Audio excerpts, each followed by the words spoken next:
La courtisane amoureuse, c'est un conte que j'appellerais de cour, un conte assez somptueux, puisqu'il se situe dans la Rome des papes, quelques dizaines d'années avant l'époque de Louis XIV.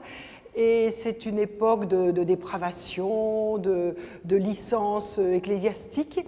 Et c'est l'histoire d'une courtisane très très riche qui tombe amoureuse d'un jeune homme noble qui l'aime aussi, mais qui la fera bien languir avant de céder à ses avances et qui l'humiliera même parce qu'elle lui fait des avances.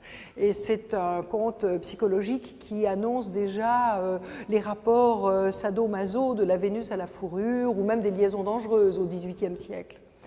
Et puis, après, j'ai choisi 3 contes plus villageois, plus rustiques, plus fabliaux du Moyen-Âge, où la marionnette peut être dans un exercice plus farcesque, plus cocasse, avec des moments absurdes, et qui sont 3 histoires d'adultère que se racontent des commères pour faire un concours à comment tromper son mari quand on est tout le temps surveillé.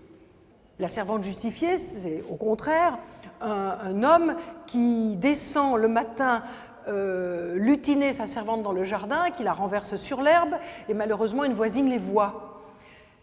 Et le mari renvoie la servante, va chercher sa femme, fait exactement la même chose avec sa femme de la même façon, si bien que l'après-midi, quand la femme va en visite chez la voisine et que la voisine lui dit « Savez-vous ce que j'ai vu ce matin?